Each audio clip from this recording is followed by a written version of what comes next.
الحمد لله رب العالمين والصلاة والسلام على سيد الأنبياء والمرسلين أما بعد فأعوذ بالله من الشيطان الرجيم بسم الله الرحمن الرحيم قال الله سبحانه وتعالى في كتابه الكريم والفرقان العظيم ولا يغتب بعضكم بعضا أيحب أحدكم أن يأكل لحم أخيه ميتا فكرهتموه سبحان ربك رب العزة عما يصفون وسلام على المرسلين والحمد لله رب العالمين اللهم صل على سيدنا محمد وعلى آل سيدنا محمد وبارك وسلم في أول كلامنا وأوسط كلامنا وآخر كلامنا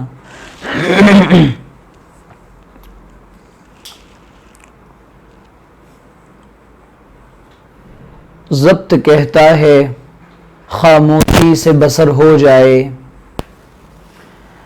ضبط کہتا ہے خاموشی سے بسر ہو جائے، درد کی ضد ہے کہ دنیا کو خبر ہو جائے۔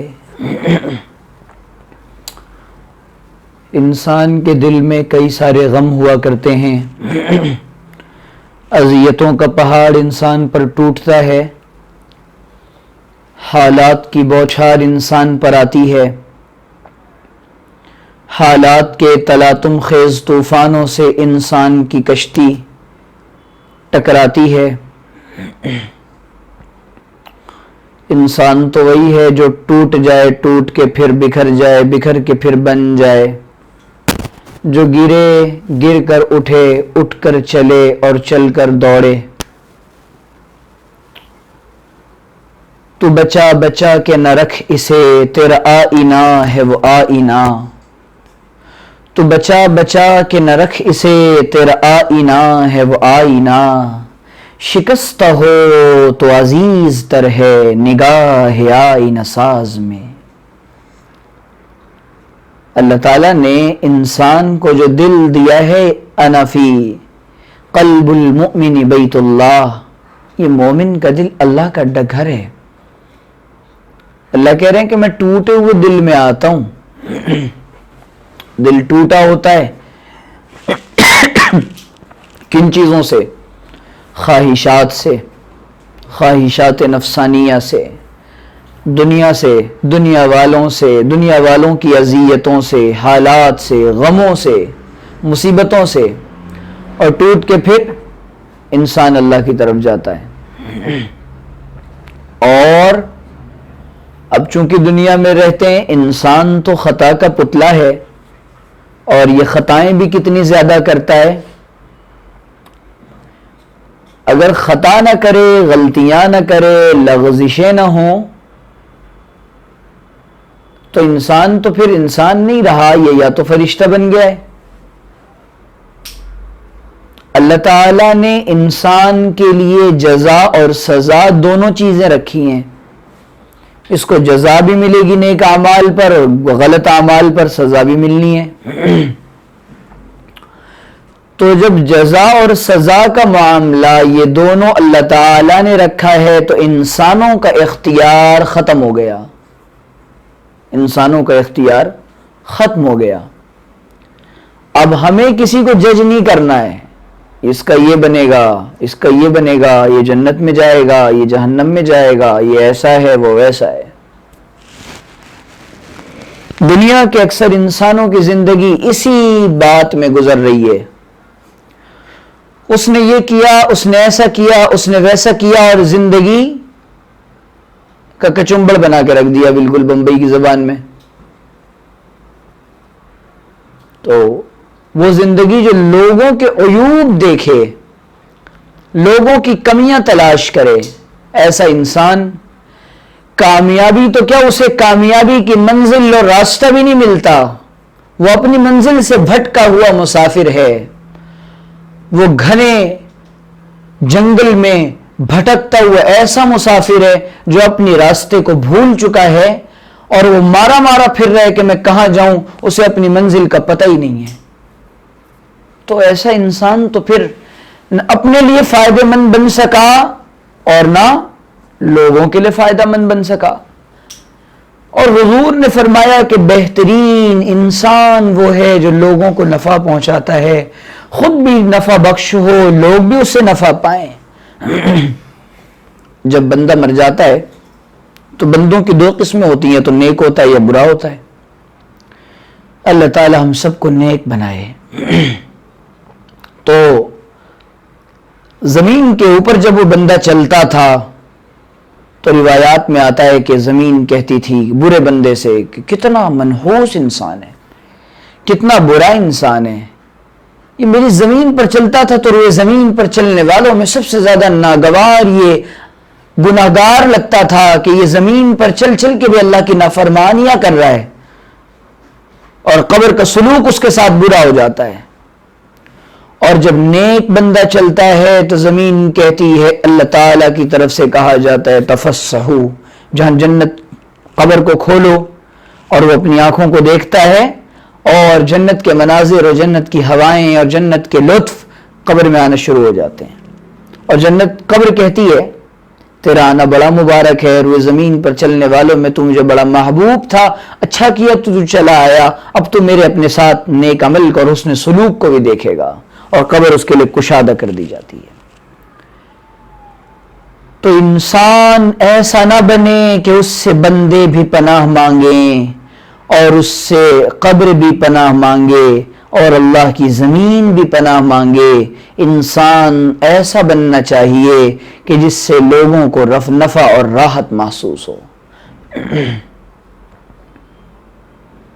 آج ہمارا مزاج یہ ہے کہ اگر کسی انسان سے محبت کرتے ہیں تو محبت کی حدود کو، لیمٹس کو کراس کر دیتے ہیں،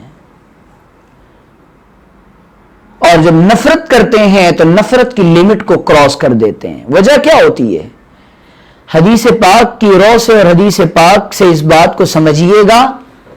حضور پرنور صلی اللہ علیہ وآلہ وسلم نے فرمایا کہ کسی انسان کے ایسے دوست نہ بنو کأنہ ولی حمیم، اور آپ نے فرمایا کہ ایسے دوست نہ بنو کہ جب دوستی کی ہے کبھی دشمنی پڑ جائے تو دوستی ساری بھلا دے، اور ایسی دشمنی نہ کرو کبھی دوستی کرنی پڑ جائے تو شرمندگی محسوس ہو. کہ دوستی اور دشمنی کا پھر آپ نے ایک جگہ فرمایا من احب للہ ومن ابغض للہ ومن اعطى للہ ومن منع للہ فقد استکمل الایمان. آپ نے فرمایا جو اللہ کے لیے دے، اللہ کے لیے روکے، اللہ کے لیے دوستی کرے، اللہ کے لیے محبت کرے، اللہ کے لیے بغض رکھے، اللہ کے لیے روک لے، آپ نے فرمایا اس نے اپنے ایمان کو کمپلیٹ کر لیا. کتنی عجیب بات ہے کہ یہ اصول بتایا جا رہا ہے کہ دوستی کا اصول یہ ہونا چاہیے، دشمنی کا اصول یہ ہونا چاہیے، دوستی کی حدود یہ ہونی چاہیے، دشمنی کی حدود یہ ہونی چاہیے. آج ہم ساری حدود پار کر جاتے ہیں.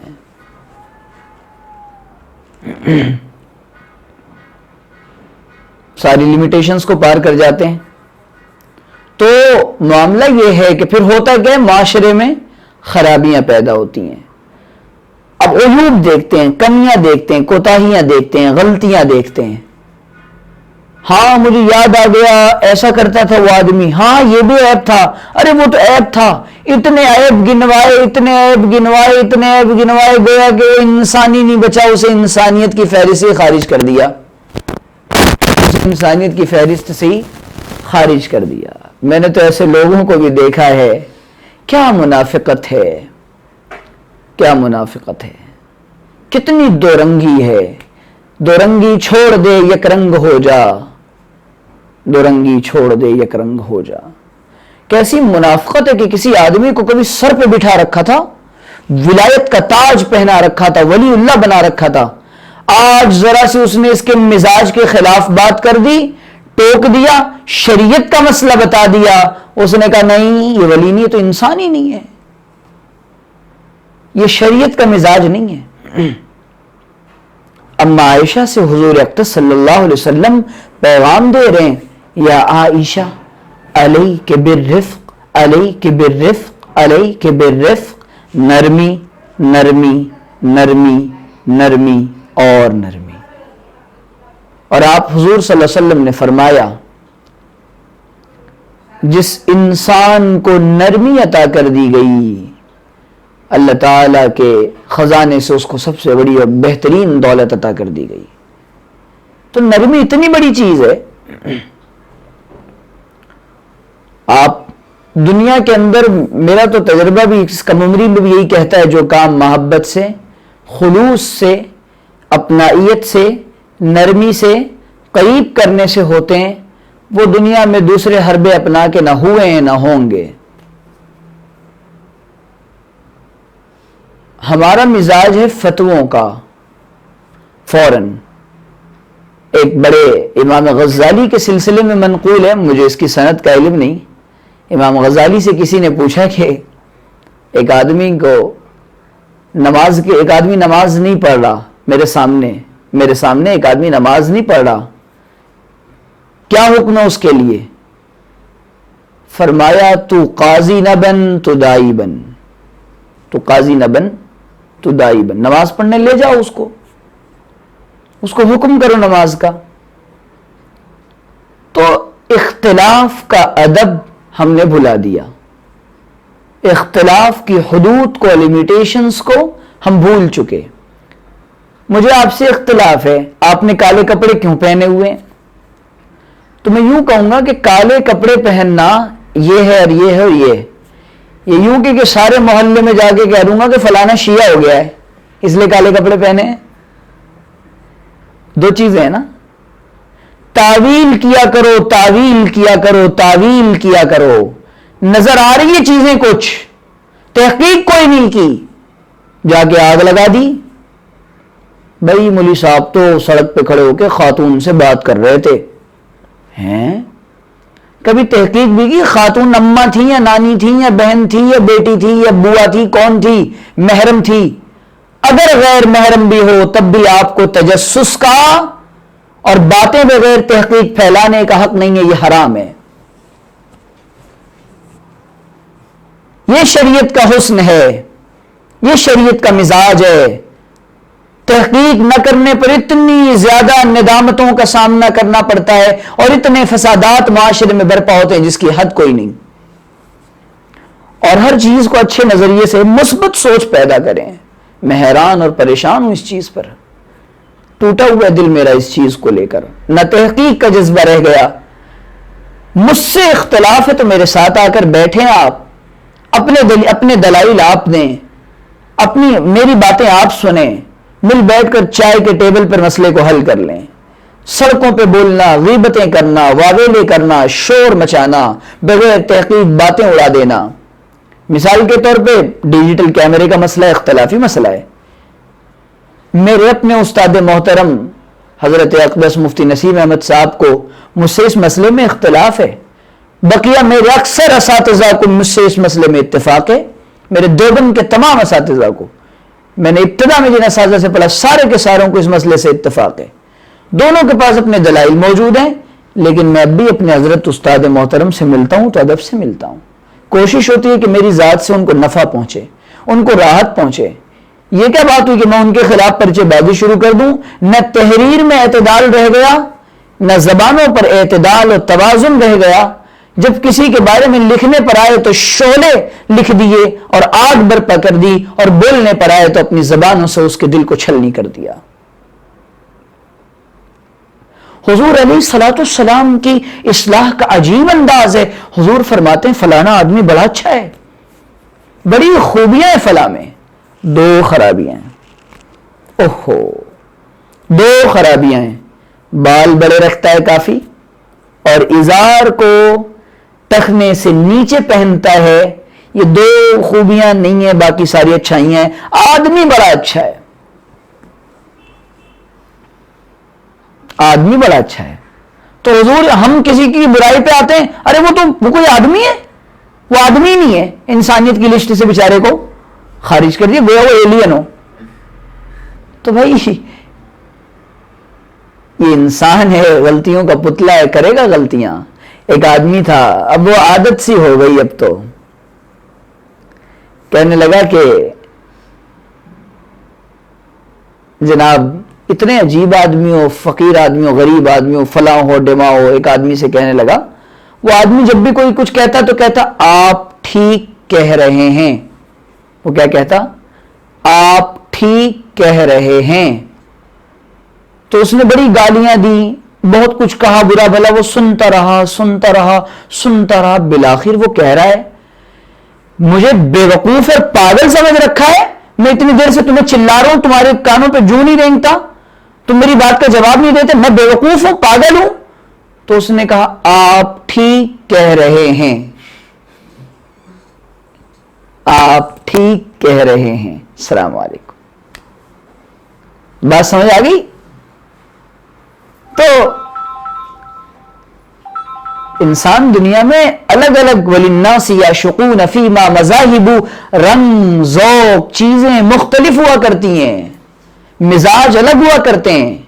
عباراتنا شتّى وحسنك واحد، چیزیں الگ ہوتی ہیں. کیوں آپ یہ چاہتے ہیں اختلاف رنگ بو سے ہی چمن میں بات بنتی ہے، ہم ہی ہم ہیں تو کیا ہم ہیں، تم ہی تم ہو تو کیا تم ہو. اختلاف رنگ بو سے ہی چمن میں بات بنتی ہے. حضور کہہ رہے ہیں کہ اشعر الشعراء امرؤ القیس بل هو قائد من النار. آپ فرماتے شاعروں میں سب سے بڑا شاعر امرؤ القیس ہے، لیکن جائے گا جہنم میں. شاعری کی بھی تعریف فرما دی، اس کا حکم بھی بیان فرما دیا. تو جو تحریر و تقریر کا اعتدال ہے، اختلاف کا جو ادب ہے نا، اور اختلاف کا جو طریقہ ہے وہ سیکھیں. ہمارے بڑوں میں آپس میں کس قدر اختلاف تھا، اور یہ چیز میں خاص طور پہ اپنے معاصرین سے عرض کرتا ہوں، اپنے ہم عمروں سے عرض کرتا ہوں، اپنے فیلوز سے میں عرض کرتا ہوں کہ بھائی میں لاکھ برائیوں کا مجموعہ ہوں، لیکن بہرحال انسان ہوں. غلطیاں کرتے ہیں، توبہ کر لیتے ہیں، اچھائی کرتے ہیں، دل خوش ہو جاتا ہے. اور کون سا انسان ایسا ہے جو دنیا میں اپنے کام پر خوش نہیں ہوتا اور اپنی ناکامی پر افسوس نہیں کرتا. تو اگر آپ مجھ میں کوئی کمی دیکھیں، کوتاہی دیکھیں، غلطی دیکھیں، آپ مجھے حکم فرمائیں، میں بہت عاجزانہ انداز میں اپنے اس عمل کی اصلاح بھی کروں گا، اور انشاءاللہ اس سے رجوع بھی کروں گا، اور اس کی تلافی کی کوشش بھی کروں گا. لوگ کہتے فلانے نے اتنی غلطیاں کی زندگی میں، اتنی غلطیاں کی. اس کا مطلب ہے وہ میدان میں نکلا تھا، اس کا مطلب ہے اس نے کوششیں کی تھی، اس کا مطلب ہے وہ آگے بڑھنے چلا تھا، اس کا مطلب ہے کہ اس کے عزائم اور اس کی ہمتیں بلند تھیں، اس کا مطلب ہے اس کے ارادے پختہ تھے. جو نکلا ہی نہ ہو گھر سے میدان کی طرف، وہ کیا گرے؟ تو اقبال نے کہا ہے نا، گرتے ہیں شاہ سوار ہی میدان جنگ میں، گرتے ہیں شاہ سوار ہی میدان جنگ میں، وہ طفل ہی کیا گرے جو گھٹنوں کے بل چلے. فلاں کی اتنی غلطیاں کتابوں میں، فلاں کی اتنی غلطیاں بیانات میں، فلاں کی اتنی غلطیاں مسائل میں. تو اصلاح کر لیں. آپ تنقید کرنے کے لیے پیدا نہیں کیے گئے. حد سے زیادہ تنقید سے معاشرہ کھوکھلا ہو جاتا ہے، اور کام کرنے والے آدمی کی ہمتیں ٹوٹ جاتی ہیں. حوصلہ افزائی اور اصلاح کے انداز سے وہ اور زیادہ اس کے اندر جل آتی ہے. تو اپنے معاصرین سے عرض کرتا ہوں، براہ راست تحقیق کا مزاج پیدا کریں اللہ کے واسطے. تو یہ پیغام دینا تھا. غیبتیں سننے کا مزاج چھوڑ دیں. غیبت کرنے والا آپ کا بڑا دشمن ہے، غیبت کرنے والا آپ کا بڑا دشمن ہے. اور حسد کی آگ میں اتنے آگے نہ نکل جائیں کہ اللہ کو منہ نہ دکھا سکیں. حضرت اقدس مفتی رفیع عثمانی صاحب دامت برکاتہم کا جملہ نقل کرتا ہوں، پھر اپنی بات ختم کرتا ہوں. فرمانے لگی کہ عام طور پہ معاصر علماء میں تنافس ہوا کرتا ہے. ہمارے اکابر ایک دوسرے پر رشک کیا کرتے تھے. ہمارے اکابر، ہمارے بڑے ایک دوسرے پر رشک کیا کرتے تھے. کیا بات ہے، اتنی کتابیں لکھ دی، کیا بات ہے، اتنے بیانات اچھے کرتا ہے، کیا بات ہے، اتنا اچھا انداز، کیا. یہ رشک کا مزاج تھا. آج کوئی آگے بڑھ گیا، ترقی کر لی، پتہ کرو ترقی کیسے کی. مفتی صاحب کار میں گھوم رہے ہیں، وہ نظر آ رہا ہے. گاڑی خرید لی، وہ نظر آ رہا ہے. بزنس کر رہے ہیں، وہ نظر آ رہا ہے. یہ لے لیا، وہ نظر آ رہا ہے. روزانہ جوتے بدل رہے ہیں، وہ نظر آ رہا ہے. چھوٹی چھوٹی چیزیں. تو جستجو و تحقیق میں پڑ گئے. لیکن جب کوئی عالم دین چندہ مانگتا ہے نا، اور جب اس کی حالت خستہ ہوتی ہے اور جب اس کے گھر میں کھانے کے لیے راشن نہیں ہوتا، تو پھر یہ لوگ جا کے نہیں پوچھتے، تو نہیں کہتے، تو تحقیق نہیں کرتے لوگ کہ بھوکا ہے یا پیاسا ہے، پھٹے کپڑے کیوں پہن رکھے ہیں، سائیکل پہ کیوں چل رہا ہے۔ سائیکل پر چلنے والے مولوی کی فکر نہیں کہ اس کو بائک دلا دیں، اور کار میں چلنے والا مولوی برا لگ گیا۔ تو ہاتھ جوڑ کے عرض کرتا ہوں، ہر مسئلے کو پازیٹیو انداز میں لیا کریں اور لوگوں کی قربانیاں دیکھا کریں۔ اس نے اور اللہ ایسی مقام نہیں دے دیتا، من جد وجدہ، یہ خدا کا قانون ازلی ہے کہ وہ یہودی بھی محنت کرے گا اس کو بھی دیا جائے گا۔ اور دے رہا اللہ، بل کلنٹن یہودی عیسائی ہے، بل گیٹس عیسائی ہے، جو بائیڈن یہودی ہے، وہ ان کی محنت ہے۔ آپ کہیں یہ کیسے مل گیا جو بائیڈن پرائم منسٹر امریکہ کا؟ آپ کیوں نہیں بن گئے جناب؟ آپ کیوں نہیں بن گئے؟ آپ اس لیے نہیں بنے، آپ نے محنت نہیں کی، آپ نے جستجو نہیں کی، آپ نے تلاش نہیں کی۔ فلاں کروڑپتی بن گیا، تو کیوں نہیں بنا؟ اچھا لوگ کہتے ہیں مجھے معلوم ہے وہ کیسے کروڑپتی بنا ہے۔ سبحان اللہ، آپ کو معلوم ہے آپ وہ کیسے کروڑپتی بنا ہے؟ اتنی زبردست بات معلوم ہونے کے باوجود آپ بھکاری ہیں، آپ بھیک مانگ رہے ہیں۔ میں حیران ہوتا ہوں ایسے لوگوں پر، آپ کو وہ فارمولا معلوم بھی ہے لیکن آپ بن نہیں پا رہے۔ تو بھائی ایسی باتیں نہ کیا کریں کہ جو خود آپ پہ مار دی جائیں۔ بعض ذرا عقل والی کیا کریں، اللہ تعالیٰ نے عقل دی ہے، انسان بنایا ہے۔ تو خدا کا قانون ہے، محنت کرو گے تو پاؤ گے، پھر آپ کوئی بھی ہو، عیسائی، یہودی، کافر، فاسق، فاجر، وہ قید نہیں ہے۔ اور اللہ تعالیٰ صفات کے بغیر نہیں نوازتا، نہیں نوازتا، نہیں نوازتا۔ خوبیاں دیکھتا ہے وہ، وہاں فیصلے خوبیوں پر ہوا کرتے ہیں۔ کپڑے ٹھاٹ باٹ، ان اللہ لا ينظر الى صورکم ولا الى اموالکم ولکن ينظر الى قلوبکم، وہ اعمال کو نہیں، اعمال اور نیتوں کو دیکھتا ہے، دل کی حالت دیکھتا ہے۔ یہ کس نیت سے رہا ہے؟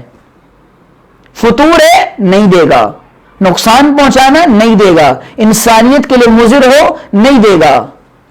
فائدہ مند بن کے آؤ گے، اچھی نیتیں لاؤ گے، خوشبوؤں کا مزاج لاؤ گے اور لوگوں کو معطر کرنے کے جذبے لاؤ گے، اللہ تعالیٰ تم کو ویسا بنا دے گا۔ یہ قانون ہے خدا کا۔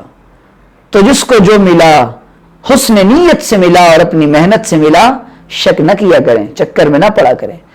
آپ بھی مانگیں اللہ سے، اللہ آپ کو بھی دے گا۔ وہ تو ٹاٹا باٹا امبانی برلا کافر فاسق فاجر کو دے رہا، آپ کو بھی دے گا۔